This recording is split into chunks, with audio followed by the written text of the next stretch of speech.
सरस्वती नमः। श्री गणेशाय नमः। श्री परमात्मने नमः। श्री गुरु चरणं नमः। श्री जानकी वल्लभं विजयते राम। श्री राम कथा रस रसिक प्रभु शंभुनाथ हनुमान। प्रेम सहित आसन धरहूँ सुनहु कथा करुगान। सुनहु कथा करुगान।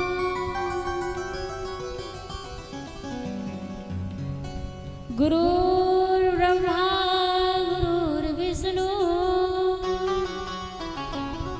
गुरुर्देवो महेश्वरा। गुरुर्साक्षात् परब्रह्म तस्मै श्री गुरुवे नमः।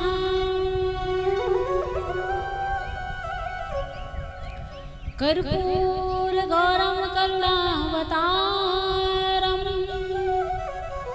संसार सारं भुजगेन्द्रहारं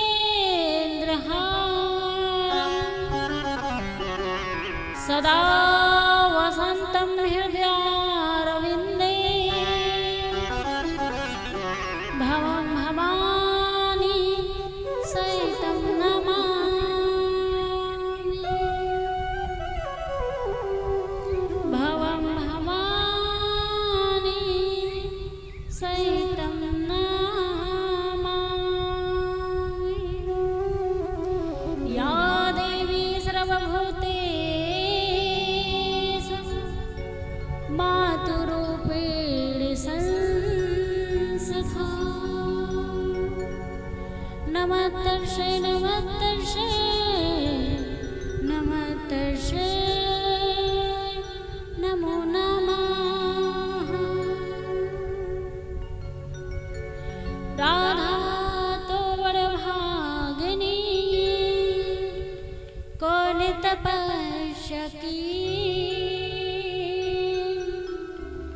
तीन लोक तारम तरम सो तेरे आधीन। सो तेरे आधीन। बोलिए हनुमान जी महाराज की जय। सिया राम मैं सब जग जानी करहु प्रणाम जोर जुग पानी। बोलिए हनुमान जी महाराज की जय। श्री अनंत ब्रह्मांड कोटि विनायक श्री परमात्मा के चरणों में मेरा बारंबार प्रणाम है। अतमित बलधाम आहे मिसलाभ देहम के चरणों में मेरा बारंबार कोटि कोटि प्रणाम है। श्री हनुमान जी के चरणों में माता सरस्वती के चरणों में मेरा बारंबार प्रणाम है। श्री राधा माधव के चरणों में मेरा कोटि कोटि वंदन अभिनंदन है। ग्राम के सभी देवी देवताओं के चरणों में मेरा बार बार नमन व कोटि कोटि वंदन है।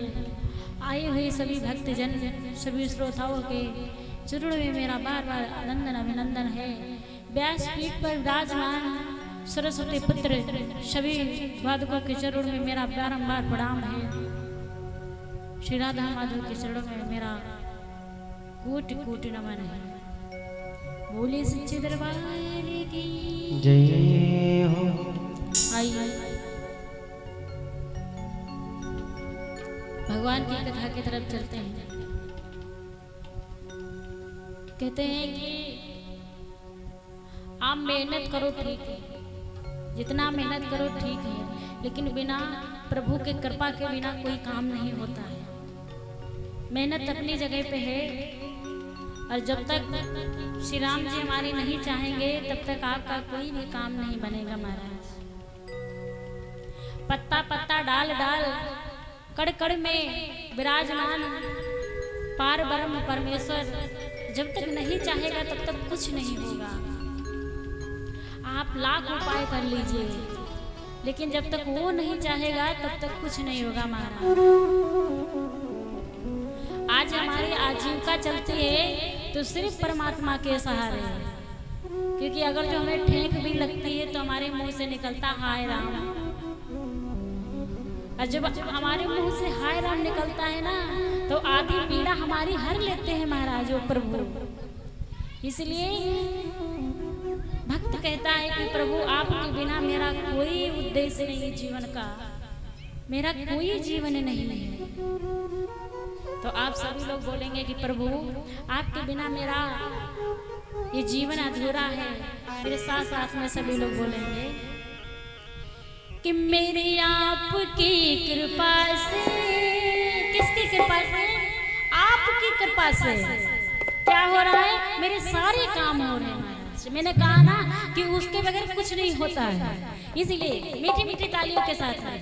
और एक बात बताएं दादा, जब तक तालियां जब बजते हैं ना तो तालियों में कहते हैं हंस रेखा हमारी होती है। जितनी तालियों में आवाज आएगी ना उतने ही हमारे पाप दूर भगेंगे। इसलिए हम कहना नहीं चाहते, लेकिन एक बात कहेंगे। कल मैंने देखा यहाँ पे भक्त जन आए थे, तो जब आरती हो रही थी तो ऐसे महाराज हाथ बंधे हुए थे और चप्पल पहने हुए थे। ऐसे हाथ बंधे, जानते हो ऐसे हाथ भगवान के दरबार में नहीं बांधे जाते हैं। हाथ बांधने से सब बंध जाता है।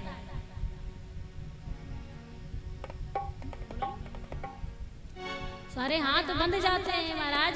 जब सत्संग में भगवान के दरबार में हाथ बांध के रखोगे महाराज तो प्रभु कहेगा देखो कितना अभिमानी है कि मेरे दरबार में भी हाथ बंधा है और चप्पल पहन करके आरती कर रहे महाराज। खैर वो बात मानते हैं कि पग पग पे साथ देती है चप्पल, लेकिन भगवान के दरबार में चप्पल नहीं होनी चाहिए। बुरा ना मानिएगा, मैं माफी चाहती हूँ, लेकिन भगवान के दरबार में चप्पल की कोई वो नहीं महाराज, क्योंकि आधा ध्यान जब चप्पलों में रहेगा तो फिर कैसे कल्याण होगा। आइए आपके समझ झांकी आ रही है, एक बार आप सभी लोग देख लीजिए, फिर कथा की तरफ चलते, क्योंकि झांकी कथा चल रही झांकी आ जाए तो फिर वो आनंद नहीं आता है।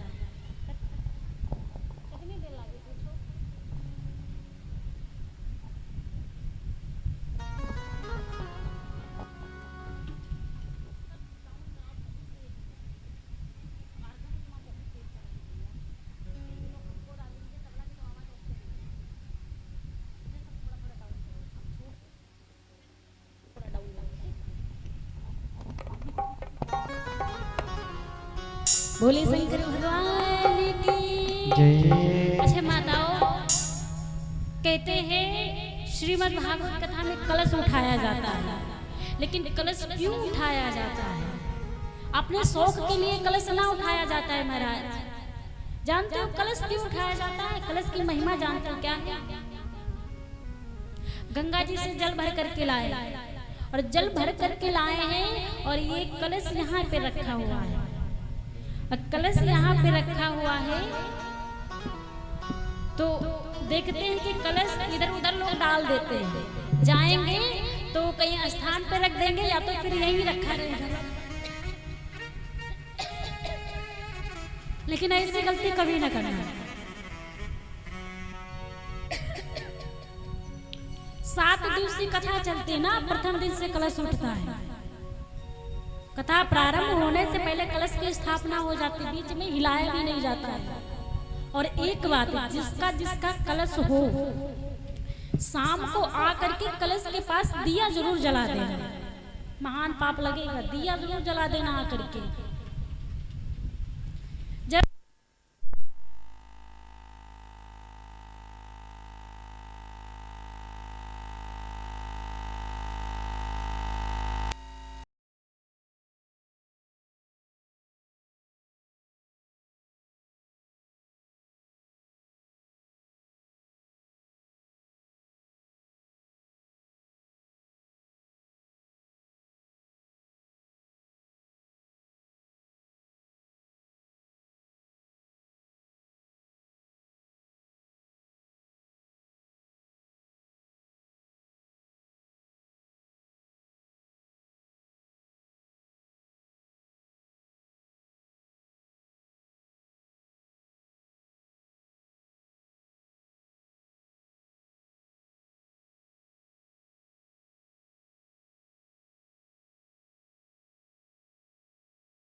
सबसे बड़ा महत्व है कलश उठाने का। 7 दिवसीय श्रीमद् भागवत कथा चलती है और ये जो इसमें जल भरा हुआ है ना, ये 7 दिन में क्या हो जाता है, अमृत के समान, अमृत के समान हो जाता है। जब कलश घर को उठा करके आप ले जाइए तो कलश का जो जल होता है वो घर में चारों तरफ जल छिड़क दीजिए।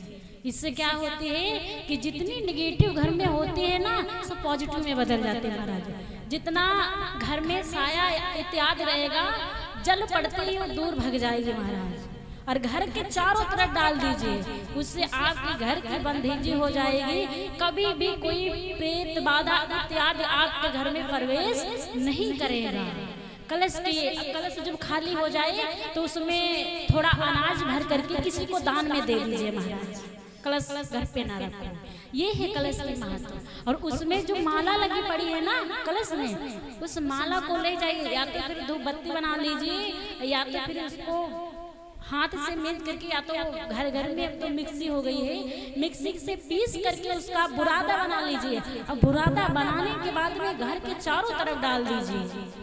कभी भी आपके घर में ऐसी कोई साया नहीं आएगी जिससे आपको कष्ट हो महाराज, क्योंकि 7 दिन में कलश में जो जल है वो अमृत के समान हो जाता है। हो सके तो आप उसे ग्रहण भी कर सकते हैं, पी भी सकते हैं महाराज।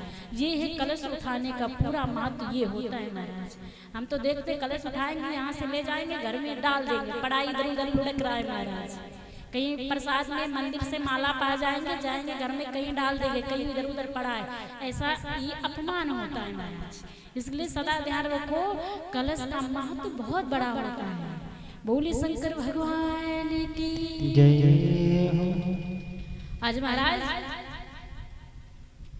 श्रीमद् भागवत कथा जिसके कान में पड़ती है, जिसके कान में पड़ती है वो पाप उसके कट जाते हैं। यहाँ पे श्रीमद् भागवत कथा चलेगी, जहाँ तक आवाज आएगी तहाँ तक कलयुग आ नहीं पाएगा। ये स्वयं सुखदेव जी महाराज ने कहा है महाराज। कल मैंने कथा सुनाई थी भक्ति ज्ञान वैराग। जब ज्ञान वैराग भक्ति के पुत्र ज्ञान वैराग अचेत अवस्था में पड़े, बूढ़े अवस्था में, कलयुग द्वापर जा चुका था, कलयुग लग चुका था महाराज। अचेत अवस्था, अचेत समझते हो बेहोशी की अवस्था में पड़े हुए, ना अन्न ग्रहण करे ना जल ग्रहण करे महाराज।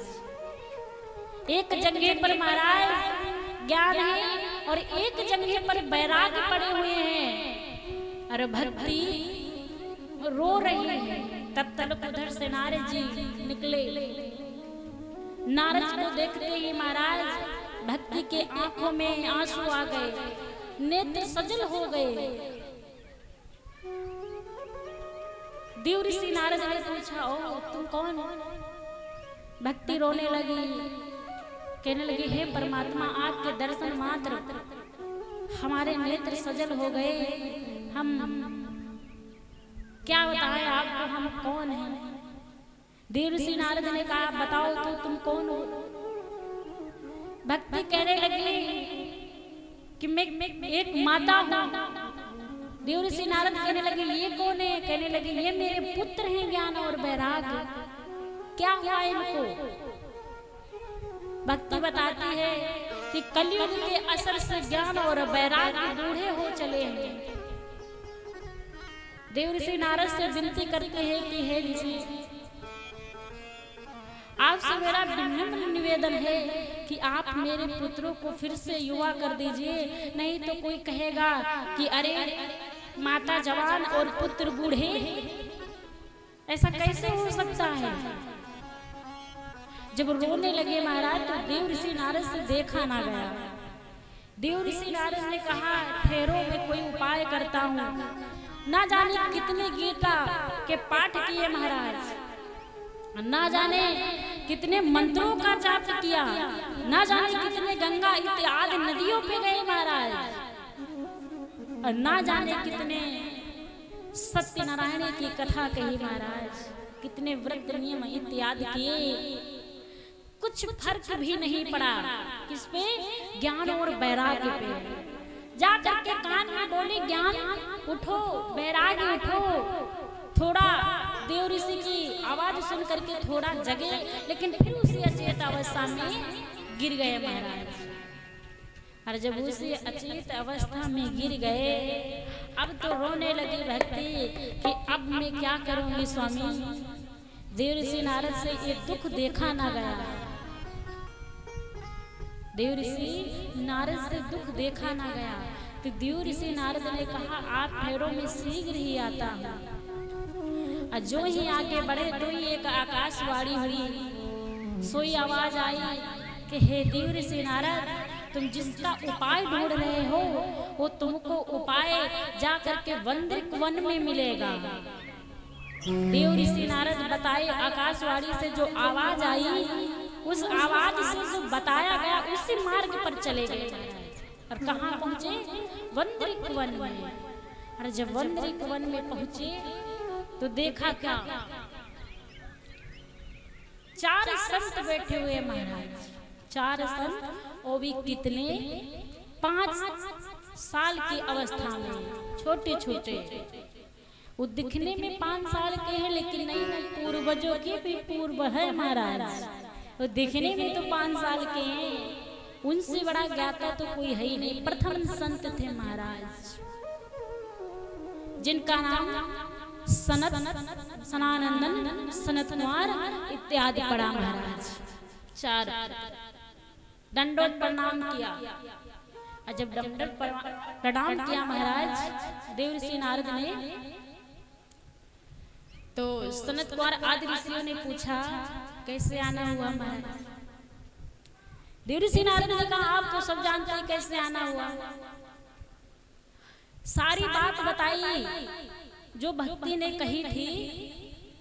देव ऋषि नारद से सारी बात बताई कि अगर जो भक्ति ये बात बोल रही और ज्ञान वैराग्य नहीं रहेंगे, जब भक्ति ही ना रही स्वामी, तो आगे चल करके पुरुष बिल्कुल कि भगवान से चरणों से वंचित हो जाएगा। भगवान के पास कोई नहीं जाएगा, नाम भी नहीं लेंगे। सनत कुमार आदि ऋषियों ने बहुत जोर से हंसा। देव ऋषि नारद, आप ये बात कह रहे हैं? हाँ। क्यों? क्योंकि आप तो महान ज्ञाता हैं, आप तो महान ज्ञाता है, आप ये बात कह रहे हैं। देव ऋषि नारद ने कहा, तुम्हें, ओ सनत कुमारों ने कहा, तुम्हें याद नहीं? देव ऋषि नारद ने कहा, क्या? कहने लगे, सबसे पहले कथा तो तुम्ही ने सुनी थी महाराज। प्रथम कथा किसने सुनाई? सुनिएगा। सबसे प्रथम कथा श्री हरि ने ब्रह्मा जी को सुनाई थी क्षीर सागर में, और ब्रह्मा जी ने देव ऋषि नारद को सुनाया था महाराज। और जब देव ऋषि नारद को ब्रह्म लोक में सुनाया था, और ब्रह्मा जी ने, ओ देव ऋषि नारद ने किसको बताया था? वेद व्यास को। और वेद व्यास ने किसको कथा बताई? अपने पुत्र श्री सुखदेव जी को। और सुखदेव जी ने किसको कथा सुनाई? राजा परीक्षित जी को। ऐसा नहीं है कि सुखदेव जी उठा करके कहने लगे, नहीं, श्री हरि ने कथा बताई थी महाराज। और सुखदेव जी तब जाकर के 7वें दिन में राजा परीक्षित को मोक्ष दिला पाए थे महाराज। देव ऋषि नारद ने कहा सनत कुमारों से कि प्रभु, मुझे मालूम तो है कि मैं कथा सुना दूं, लेकिन मुझे कथा की विधि नहीं आती है। कथा की विधि कैसे बताएं, कैसे कथा सुनी जाती है, हमको ये नहीं मालूम है। सनत कुमारों ने कहा, कोई बात नहीं, कथा सुनने में कोई विधि नहीं होती महाराज, कथा कराने में कोई विधि नहीं होती है। भगवान का नाम आप चाहे जो परिस्थिति में हो महाराज, उस परिस्थिति में भगवान का नाम ले सकते हैं, क्योंकि भगवान का नाम अजर अमर और पावन है महाराज। देव ऋषि नारद ने कहा, फिर क्या करें, कहाँ चले? और मुझे तो बड़ी चिंता हो रही है भक्ति और ज्ञान वैराग्य की। प्रभु, जो भक्ति ना रही, ज्ञान वैराग्य ना रहा, तो कैसे काम चलेगा? आगे कलयुग आने वाला है, और कलयुग की तो रीति है महाराज, पहले सतयुग त्रेता द्वापर में क्या होता था महाराज कि प्राण चले जाते थे लेकिन बच नहीं जाते थे। प्राण रघुकुल की रीति थी, राजा दशरथ के घर की रीति थी कि प्राण चले जाते थे लेकिन बचने नहीं जाने देते थे। लेकिन यहाँ उल्टा हो रहा है महाराज, कलयुग में सब उल्टा है। बच्चन चाहे जहाँ चले जाएं लेकिन प्राण रहे तो हजारों वचन आएंगे महाराज। ये कलयुग की रीति है। मान लिया हमने किसी से कहा, कलयुग की रीति बता रहे हैं, हमने किसी को वचन दे दिया भैया तुम्हारी बिटिया की शादी है हम 50,000 रुपए देंगे।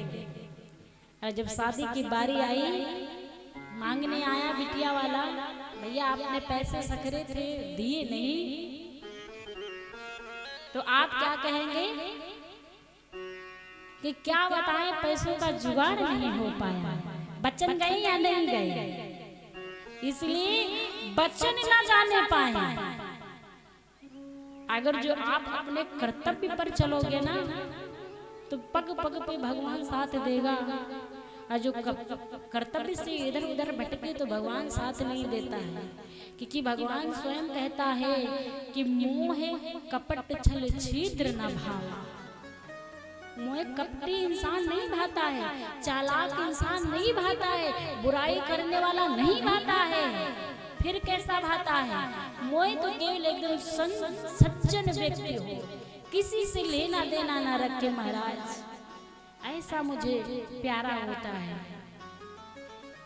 देव ऋषि नारद कहते हैं प्रभु कि आप जैसा कहो, जैसा आदेश करो मैं वैसा ही करूं, लेकिन आपसे निवेदन है, मेरा करवच्छ निवेदन है कि आप ज्ञान और वैराग्य को उद्धार करो। सनत कुमारों ने कहा कि हे देव ऋषि नारद,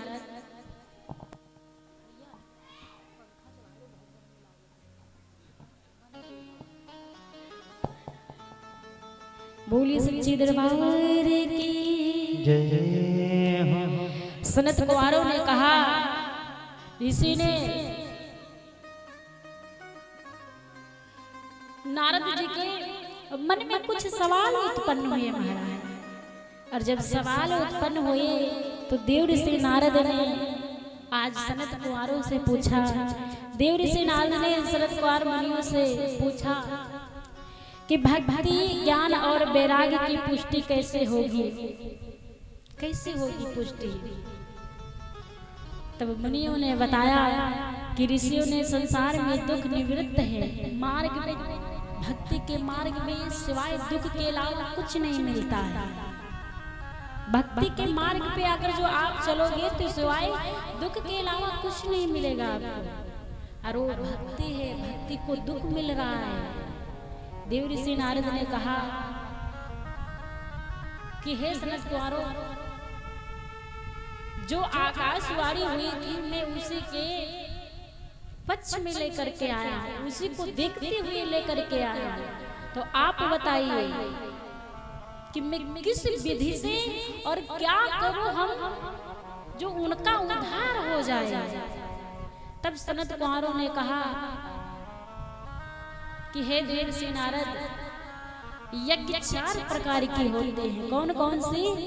द्रव्य यज्ञ, प्रथम यज्ञ होती है द्रव्य यज्ञ, और दूसरी तपो यज्ञ, और तीसरी योग यज्ञ, और चौथी कौन सी होती है? ज्ञान। देव ऋषि नारद ने कहा कि इन सब यज्ञों में कौन सी यज्ञ बड़ी होती है? सनत कुमारों ने कहा सबसे बड़ी यज्ञ होती है ज्ञान यज्ञ,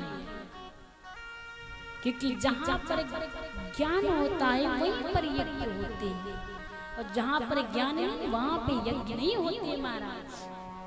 सबसे बड़ी इसमें ज्ञान यज्ञ होती है। ये तो सब स्वर्ग आदि की प्राप्ति कराने वाली है। 3 बाकी की जो यज्ञ है वो स्वर्ग आदि की प्राप्ति करा देंगे आपको, लेकिन जो आनंद मिलना चाहिए वो केवल ज्ञान यज्ञ में मिलता है महाराज। वो केवल ज्ञान यज्ञ में मिलता और कहीं नहीं मिलता है। प्रभु को अगर जो कोई मिलाता है तो ज्ञान यज्ञ मिलाता है, क्योंकि हमारे पास जब ज्ञान होगा तो ज्ञान की समझ में ही काम करेंगे हम कि क्या गलत है क्या सही है महाराज। और जब ज्ञान ही नहीं है, हम मूर्ख हैं, तो हमें क्या पता चलेगा। हमें जिस बात पर भिड़ा दिया जाएगा उसी बात पर महाराज भिड़े रहेंगे, और जिससे भिड़ा दिया जाएगा उसी पे भिड़े रहेंगे महाराज। लेकिन देव ऋषि नारद सबसे बड़ी यज्ञ अगर जो यही है तो ज्ञान यज्ञ है। देव ऋषि नारद ने कहा इसमें क्या करे।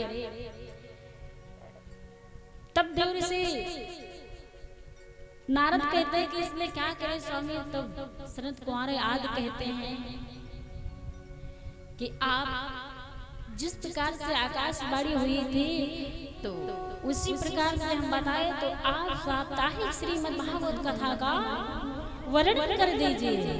श्रीमद् भागवत कथा सुना दीजिए ज्ञान और वैराग्य को।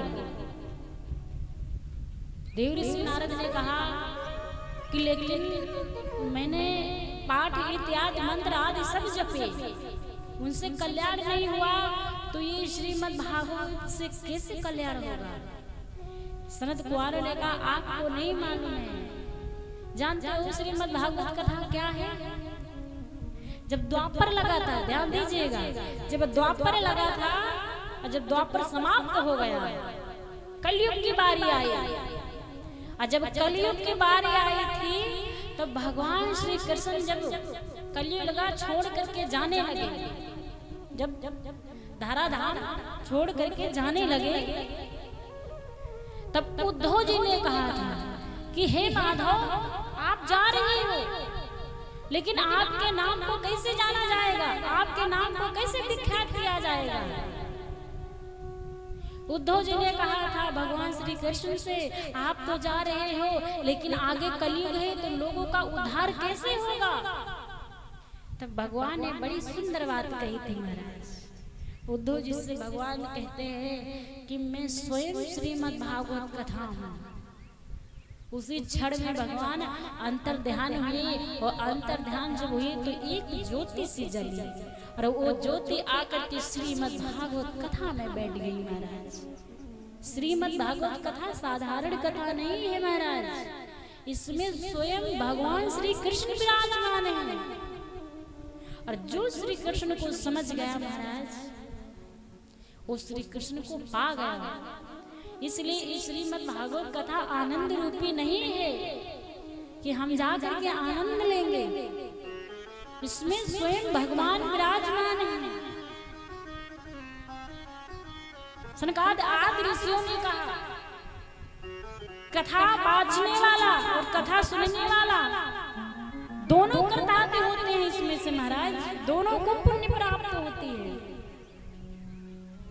लेकिन बात इतनी रह गई महाराज, पहले जा जा करके कथा सुनाई, जा जा करके कथा सुनी जाती थी, अब क्या हो गया आ करके कथा सुनाई जाने लगी। कि अब तो भाई हम बहुत बिजी हो गए महाराज, कहीं कथा सुनने नहीं जा पा रहे हैं। अब घर घर में कथा होने लगी।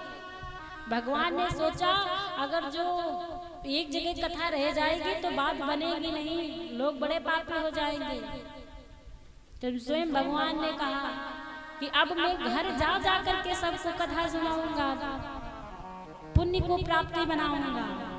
और अब आपके नगर निगम में कथा होने लगी, तभी लोग आना नहीं चाहते महाराज। और जो नहीं आना चाहते हैं, जिनको भगवान बुलाना नहीं चाहते, वो आ नहीं पाएंगे, क्योंकि जिस पर भगवान की कृपा होती वही आ पाएगा महाराज। रामचरितमानस में मैंने कल भी बताया था, आज भी तो एक चौपाई आती है कि यही छिन आवत बड़ी कठिनाई, और राम कृपा बिनु आए ना पाई। ये अमृत है, यहाँ पे बूंद बूंद में अमृत बरस रहा है महाराज। और अमृत जो कोई पी लिया वो अमर हो गया, अब ये नहीं कि अमृत का असर तुरंत जान पड़ेगा, अमृत का असर कब जान पड़ेगा? आपके बुढ़ापे में महाराज, कि आपने क्या सही किया, क्या गलत किया, क्या किया, क्या नहीं किया महाराज। अब ये सोचो कि हम तुरंत पीले अमृत तो तुरंत ही हम अमर हो जाएं तो नहीं होंगे महाराज। वो अमर करने वाला तो केवल जहर है महाराज, अपना असर दिखाने वाला केवल जहर है कि तुरंत खाओ तुरंत काम खत्म। लेकिन इसका असर धीरे धीरे महाराज होता है। भगवान की भक्ति का असर धीरे धीरे होता है महाराज। और ना जाने कितने भगवान के भक्ति पे मर मिटे महाराज, ना जाने कितने भगवान को देख करके बलि चढ़ गए महाराज। कभी वृंदावन में आओ, निधिवन में जा करके देखो, एक से एक संतों की समाधि बनी हुई है, क्योंकि वहाँ रात में रुकने का कोई वो नहीं मारा, रात में वहाँ रुकना नहीं दिया जाता है। लेकिन वो संत ऐसे थे कि हट करके वहीं रुके और भगवान के दर्शन तो प्राप्त हुए, लेकिन उसी जगह शरीर उनका भस्म हो गया महाराज। ऐसे महान संत हुए महाराज। ऐसा नहीं है कि माया मोह में सब पड़े हुए हैं, ऐसा नहीं है। पढ़िए माया मोह में, कमाइए, खूब कमाइए, खाइए, लेकिन साथ साथ में भगवान को ना भूलिए महाराज। और जिस दिन भगवान को भूल गए उस दिन भगवान आपको नहीं भूलेगा। क्यों जानते हो? क्योंकि माँ का बेटा कितना भी नालायक हो महाराज, कितना भी उद्यमी हो, कितना भी उत्पाती, कितना भी उपद्रव करता हो, बेटा भूल जाएगा लेकिन माँ और बाप नहीं भूलेंगे। हम और आप क्या है? भगवान के संतान हैं। हम भूल जाएंगे लेकिन वो नहीं भूलेगा। कहते हैं कि सुख में दुख में सुमिरन सब करे, दुख में करे न को, और जो सुख में सुमिरन करे सो दुख का ही हो। भगवान को दुख में खूब भजते हैं। प्रभु आपने बड़ा गलत किया मेरे साथ में, आपने मुझे इतना गरीब बनाया, आपने मुझे ऐसा बनाया वैसा बनाया। भगवान ने कहा अरे चलो गरीब आदमी उसका कुछ किया जाए। भगवान ने कृपा करी, आपको धनवान बना दिया, आपके घर में खुशी खुशी आ गई। भूल गए भगवान को, और जब भगवान को भूल गए तो प्रभु भी सोचता है कितने मतलबी है महाराज, जो सुख में भूल गए और दुख में याद किया। सुख में भूल गए, दुख में याद किया, तो कोई हमारा पिता है, ये पिता हमारा साथ नहीं देंगे। रियलिटी बता रहे थे, ये यहाँ के पिता हमारे साथ नहीं देंगे। वो हमारा पिता जीवन भर आजीवन हमारा साथ देता है। तो एक चटाना यहाँ के पिता को भूल जाना, लेकिन उस परम पिता को मत भूलना, क्योंकि वो ही हमारी नैया का खेवैया है महाराज। इसलिए उसकी मर्जी के बिना कोई काम नहीं होता है। सनत कुमार आदि ऋषियों ने कहा कि अगर जो तुमको कुछ कराना ही है तो श्रीमद् भागवत कथा करवाइए, ज्ञान यज्ञ, इसे कहते हैं ज्ञान यज्ञ। बाकी यज्ञ तो आपको स्वर्ग पहुंचाएंगे, लेकिन ज्ञान यज्ञ आपको ज्ञान भी देगी और भगवान से भी मिलाएगी महाराज। कहाँ पे होनी चाहिए? सनत कुमारों ने कहा हरिद्वार चलिए। हरिद्वार गए महाराज। हरिद्वार जाकर के बढ़िया सा एक व्यास गद्दी बना दी महाराज। सनत कुमार आदि ऋषियों को सनत कुमार को बैठा दिया गया महाराज। और उसके यजमान कौन बने हुए हैं? स्वयं देव ऋषि नारद जी। स्वयं देव ऋषि नारद जी बने हुए महाराज। उनको बड़ी चिंता है क्या कि पता नहीं भक्ति और ज्ञान वैराग्य कैसे आएंगे। सनत कुमार ने कहा चिंता ना करो देव ऋषि नारद, जहाँ पर भगवान की चर्चा होती वहां पर भक्ति तुरंत आती है महाराज। चली ही थी। स्वर्ग लोग, पाताल लोग, ब्रह्म लोग, अमरावती, क्षीर सागर, मृत्यु लोग, पाताल लोग, तरल लोग, हर जगह कथा की चर्चा हो गई। हर जगह सारे देवता अपने अपने काम छोड़ करके आने लगे। जितने ऋषि थे, गंधर्व ऋषि आदि, वैश्य नर नारी इत्यादि आदि, सब वहां पे जितने थे पशु पक्षी सब आया कथा सुनने के लिए। कोई हाथी पे चला आ रहा है तो कोई घोड़े पे, कोई रथ लेकर के आ रहा है, कोई पुष्प बरसा रहा है। और कौन से कल वृक्ष जानते हो, उसके पुष्प बरसा रहे हैं महाराज। कल्प वृक्ष के पुष्प बरस रहे हैं महाराज। कथा सुन रहे हैं। और कथा सुनने की जगह कहाँ है? हरिद्वार आनंद घाट। आनंद घाट पर मध्यम मध्यम से बयार चल रही है महाराज, हवा चल रही ठंडी सी महाराज। अरे बिछा वहां पे क्या है? पतली सी रेत बिछी हुई है महाराज। सरोवर है पास में, कमल के पुष्प लगे हुए हैं, उसमें से सुगंध आ रही है महाराज, पुष्पों की सुगंध। सारे ऋषि आदि बैठ करके देव ऋषि नारद और सनत कुमार कथा सुनाने लगे। कथा प्रारंभ हुई और जब कथा प्रारंभ हुई देखा भक्ति और ज्ञान वैराग्य आ गए महाराज। और भक्ति भगवान का नाम जपते आ रही है। श्री कृष्ण गोविंद हरे मुरारी, हे नाथ नारायण वासुदेवा।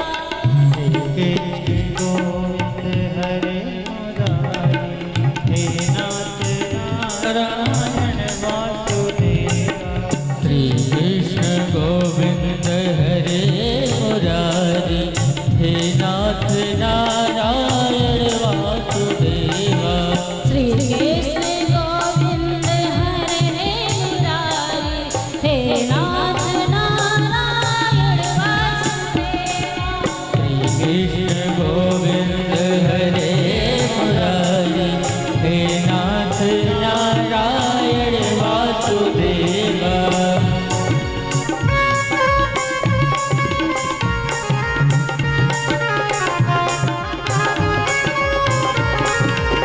कृष्ण गोविंद हरे मुरारी, हे नाथ नारायण वासुदेवा।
ये कौन गाता हुआ आ रहा है? भक्ति। श्री कृष्ण गोविंद हरे मुरारी, हे नाथ नारायण वासुदेवा। हे नाथ, हे नारायण, आपको मेरा बारंबार प्रणाम। हे जगताधार, जगत के पालन करता, आपको मेरा साक्षात प्रणाम है। भक्ति कह रही है, सभा में बैठी यही मंत्र उच्चारण कर रही है। सनकादि आदि ऋषि श्रीमद् भागवत कथा सुना रहे हैं और इधर कौन सुना रहा है? इधर सूत जी सोनक जी को कथा सुना रहे हैं। सूत जी सोनक जी को कथा सुना रहे हैं। सोनक जी कहते हैं भक्ति ये वही भक्ति है जो अचित पड़ी हुई थी। सूत जी कहते हैं हाँ ये वही भक्ति है। आज भगवान की शरण में आ गए महाराज। भगवान की चर्चा चल रही है। पुष्प आदि अमीर गुलाल सब बरस रहा। धीरे धीरे आज 7वां दिवस हुआ। सारे कोई बाकी नहीं रहा, कोई बाकी नहीं रहा। सब कथा सुनने आए महाराज, कोई नहीं बाकी रहा। महान तपोवन वो ऋषि आए जो एक फूंक पर सारी दुनिया को आग लगा दे महाराज। अंगीरा इत्यादि कई ऋषि आए महाराज। परशुराम कपिल ऐसे बड़े बड़े ऋषि भागवत सुनने के लिए आए हैं महाराज। वो संत आए जिनके कभी दर्शन नहीं होते हैं। और एक बात बता दे तुमको, संतों के दर्शन प्राप्त हो जाएं तो जानो भगवान मिल गए। क्योंकि संत भगवान से मिलाता है और भगवान संत से मिलाते हैं। कैसा भी संत हो, कैसा भी साधु हो, उस पे उंगली ना उठाओ। क्योंकि हम सभी जानते हैं कि ना जाने किस भेष में मिल जाए भगवान रे। महाराज पहले का जमाना था जब मेहमान घर पे आते थे, अतिथि देवो भव।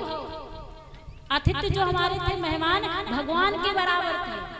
पहले के जमाने में आते थे तो पहले की माताएं बहनें प्रथम उनको पानी देती थी, बढ़िया आसन लगाती थी।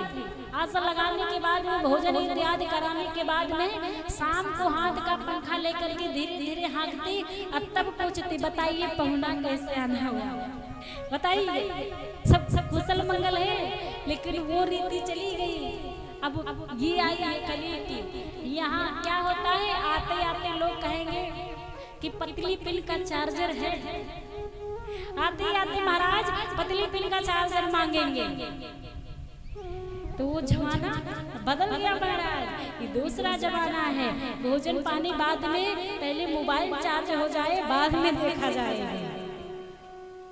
ये बात बता दें, आपके द्वार पे संत आ जाइए, खूब सेवा करिए। गुरुजन आ जाए, खूब सेवा करिए।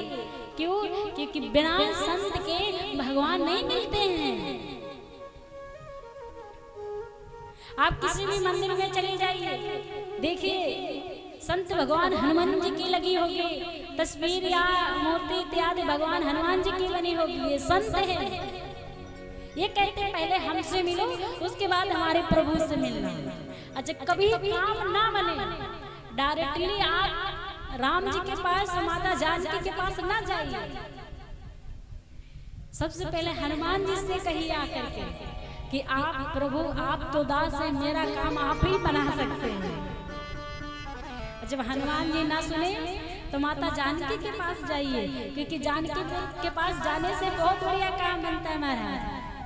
अधिकारी हो महाराज, जब अधिकारी के पास में जाओ तो जब उनसे बात ना बने तो महाराज कहाँ जाना होता है, अधिकारियों की पत्नी के पास जाना होता है महाराज। पत्नी से कहो आपके घर हम घी तेल इत्यादि भिजवा देंगे, मेरा काम हो जाना चाहिए। शाम को पति देवता आएंगे, पत्नी जी कहेंगे काम हो गया महाराज। इसीलिए आपका काम श्री रामचंद्र भगवान ना करते हो तो जानकी मैया के पास जाइए, कहिए माता जी मेरा काम बन जाइए। अपने पति से कहिए मेरा काम पूरा करिए। जब उनसे ना बने तो आप हनुमान जी के पास चले जाइए। और हनुमान जी तो प्रभु के आधे अर्ध है महाराज, क्योंकि हनुमान नहीं तो श्री राम जी नहीं है महाराज। इसीलिए कभी भी आपके द्वार पे संत आ जाइए तो ये भावना मत रखिए कि ये मांगने आया है, अभी जाएगा दारू पिएगा शराब पिएगा, कुछ ना रखिए।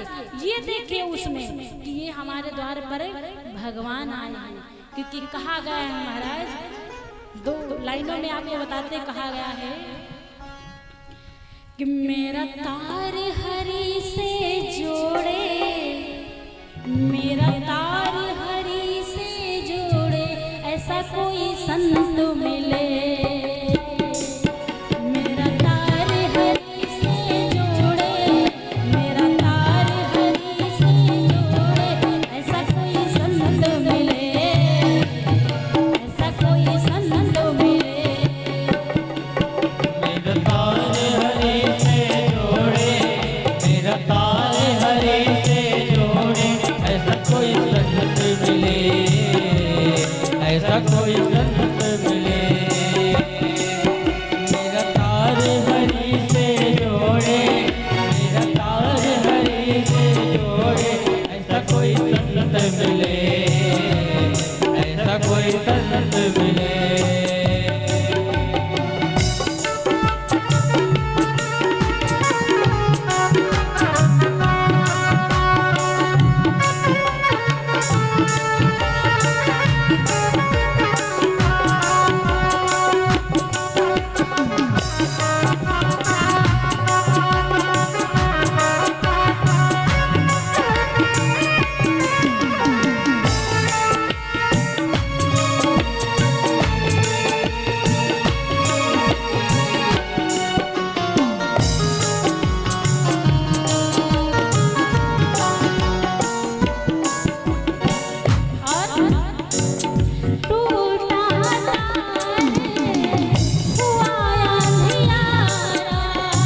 जोड़े, मेरा तार हरि से जोड़े ऐसा कोई संत मिले, ऐसा कोई संत मिले।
बोले सच्चे दरबार की। माताओं ठंडी नहीं है कि हाथ निकालोगे तो ठंडी लग जाएगी। गर्मी है महाराज, जितने हाथ ऊपर करोगे उतनी हवा लगेगी। बोले गोविंद भगवान की, शंकर भगवान की।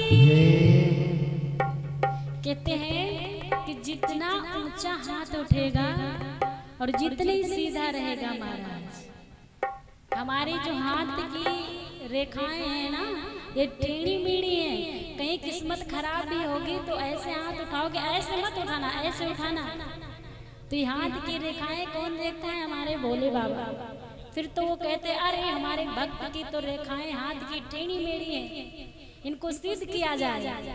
तो भगवान कृपा करके वो सीध कर देते हैं महाराज। जितने दुख होते हैं ले लेते हैं, सुख दे देते हैं। इसलिए कंजूसी नहीं करना, सब जगह कंजूसी करना, लेकिन इस जगह कंजूसी काम नहीं आने वाली है। यहाँ पे कंजूसी करोगे तो आप ही का बिगड़ेगा, हमारा तो कुछ नहीं बिगड़ेगा। बोली सच्ची दरबार की जय। आज महाराज 7 दिवसीय कथा रखी गई। कथा रखने के बाद में जब 7वां दिवस आया, भक्ति और भक्ति के दोनों पुत्र ज्ञान और वैराग एकदम हष्ट पुष्ट हो गए महाराज, बूढ़े से युवा हो गए। और ये किसका फर्क है? श्रीमद् भागवत का फर्क है महाराज। भक्ति ने हाथ जोड़ करके कहा, प्रभु मुझे कहाँ जाना चाहिए, मुझे कोई स्थान बताइए, मुझे कोई स्थान बताइए, मैं वहां जाकर के रह लूं। संत कुंवर ने कहा, भक्ति तुम्हारा तो एक ही निवास है।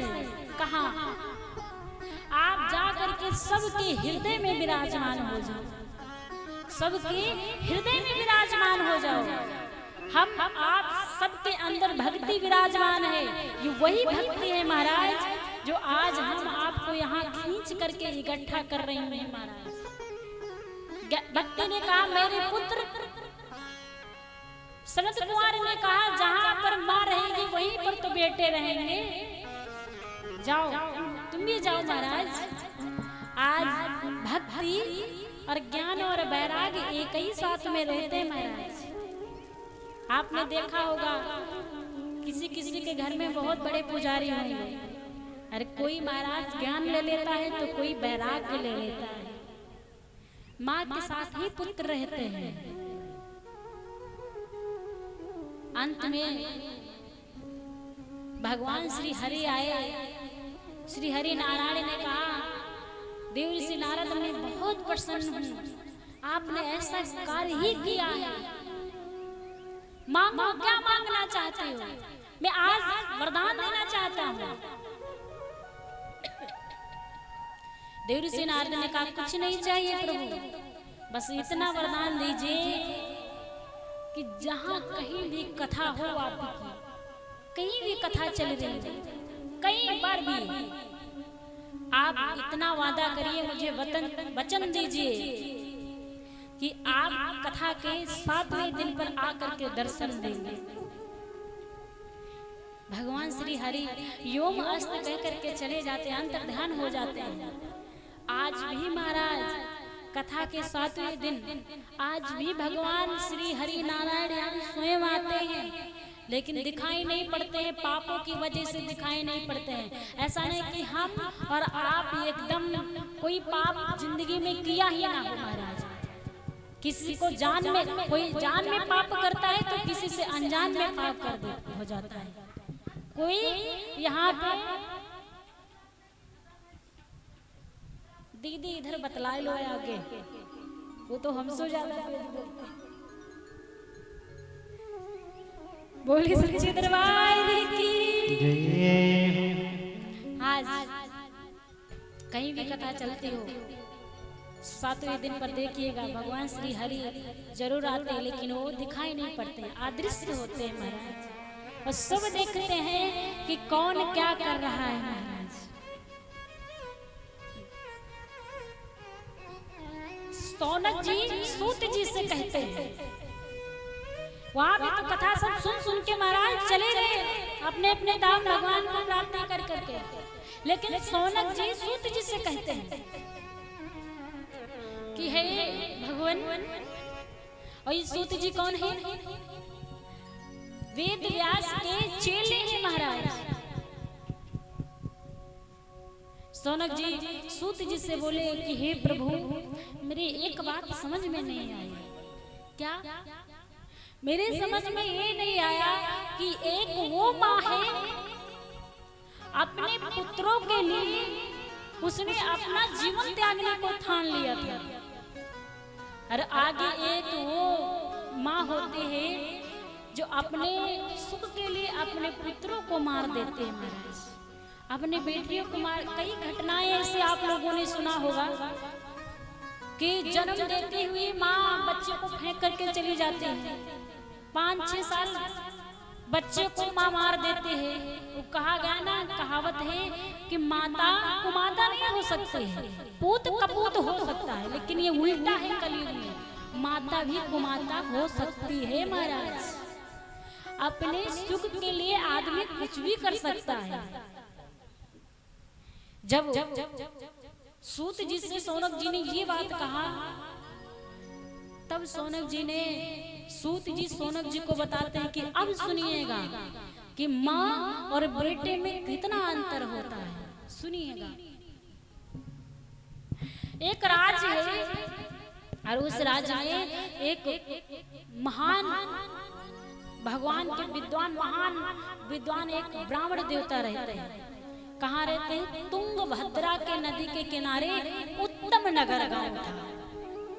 तुंगभद्रा नदी के किनारे उत्तम नगर गांव था और उस गांव में महान विद्वान विप्रदेव यानी ब्राह्मण यही थे महाराज। सब कुछ भगवान ने उनको दे रखा था, सब कुछ, पर एक संतान नहीं दे रखी महाराज। एक भी संतान नहीं, आधी उम्र कट गई महाराज। कहते संतान हो तो भी ठीक, ना हो तो भी ठीक। संतान नहीं होगी, बुरा न मानिएगा, तो जीवन सुखी से चलेगा महाराज। और संतान जो होगी तो रोज नए उपद्रव आएंगे महाराज। क्योंकि कहा गया है कि जियत बाप के दंगी में दंगा, मरे हार पहुंचाओ गंगा। जब तक माँ बाप जीवित रहेंगे खूब मारपीट करेंगे माँ के साथ में, खूब घसीटा मारा है, कोई बाल पकड़ के नोच रहा है, कोई पिता को मार रहा है। और जब पिताजी मर जाएंगे, माताजी मर जाएंगी, तो उनकी अस्थियां ले जा करके गंगा में डालते हैं महाराज। अरे भाई, जीवित में कभी स्नान नहीं करवा पाए गंगा जी का, और मरने के बाद हड्डियां ले जा करके क्या करोगे? हड्डियों में तो माता पिता तुम्हारे बसे हैं नहीं। वो तो हमारे हिसाब से एक ढकोसला हो गया, एक दिखावा हो गया। सेवा करनी है तो जीते जी करो, मर जाने के बाद में कोई नहीं आता है महाराज। कहते हमारे कई जन्म होते हैं, क्या पता तुम हमारे बेटे हो, हम तुम्हारे माँ हो। अगले जन्म में क्या पता हम तुम्हारी माँ है, तुम हमारे बेटे हो। कोई पता नहीं कि हम क्या बन रहे हैं। अच्छे कर्म करोगे अच्छा मिलेगा, बुरा करोगे बुरा मिलेगा महाराज। इसलिए मेरी समझ से अगर जो कुछ करो तो अच्छा ही अच्छा करो अपने समझ में। कभी भी किसी को अपने नजरिए से बुरा मत देखो महाराज। क्योंकि जो ब्राह्मण थे आत्मदेव महाराज कभी किसी से कुछ नहीं बोलते थे, कभी भी किसी से कुछ नहीं कहते थे महाराज। बस एक ही गलानी थी उनके अंदर, क्या? एक ही कि प्रभु मेरी उम्र ढली जा रही है, आपने मुझे एक संतान भी नहीं दिया। ऐसे कौन से हमारे कर्म खराब थे? चिता में अग्नि लगाने वाला नहीं दिया आपने महाराज। जितने ही सीधे साधे आत्मदेव जी महाराज, उतने ही उपद्रव उत्पात करने वाली उनकी पतली धुंधली, पत्नी का नाम धुंधली महाराज। और धुंधली क्या करती थी कि दिन रात केवल लड़ाई, केवल लड़ाई, सुकून से भोजन भी नहीं करने देते, कलेश घर में करते, दिन रात लड़ाई करते, पति का जीना हराम करे। दिल की बात कहे तो इतनी जोर, इतनी ऊंचे स्वर में बोले कि तुम्हें क्या करना है, तुम्हें चाहिए संतान तो जा करके ले लीजिए। बेचारे डर के मारे ब्राह्मण देवता नहीं बोले। आज के जमाने में ऐसे कई पति हैं जो पत्नी एक बार निगाह फेर ले तो महाराज की निगाहें नीची हो जाती है, हिम्मत नहीं पड़ती है। ऐसे भी हमारे आत्मदेव जी महाराज एक बार टेढ़ी नजर करके देख ले, चुपचाप निकल जाए। जितना इनको दुख था उतना उनके पत्नी धुंधली को दुख नहीं था महाराज। उन्होंने क्या किया महाराज, आम का पेड़ लगाया। और जब आम का पेड़ लगाया सोचे कि इसमें भी फल आएंगे। कई वर्ष बीत गए, उसमें भी फल नहीं आए।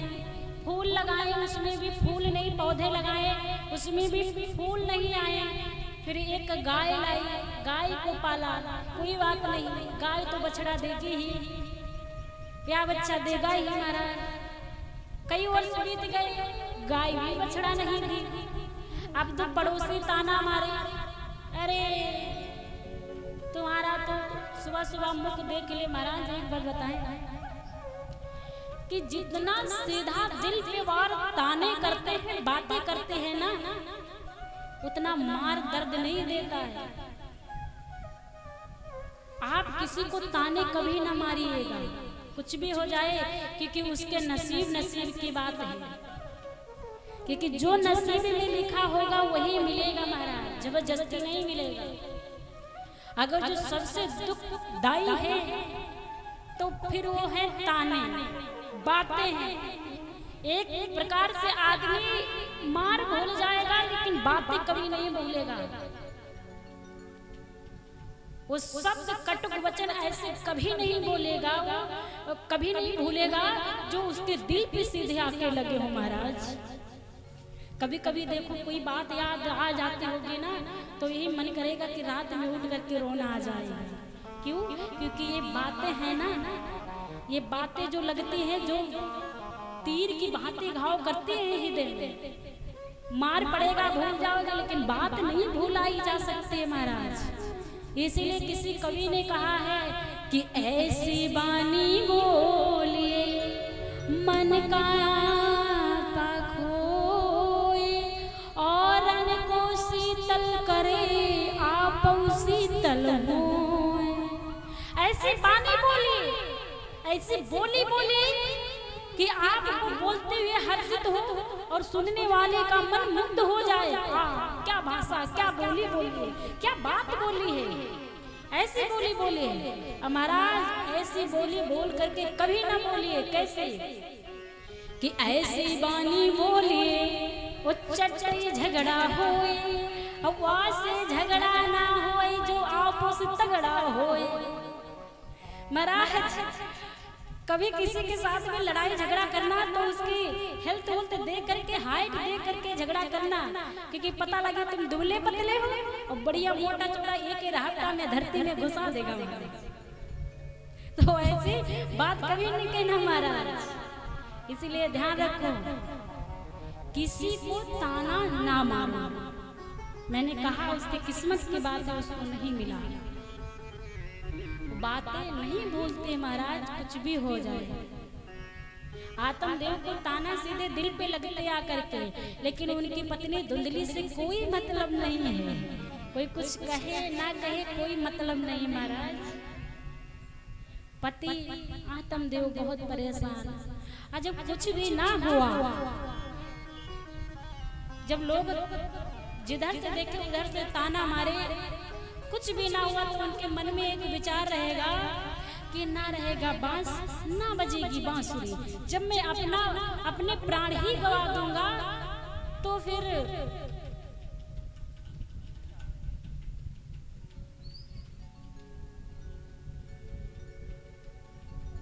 आइए आपके समक्ष में झांकी आ रही है, देख लीजिए, फिर कथा की तरफ बढ़ते हैं। बोले सच्चे दरबार की, शेर वाली मैया की।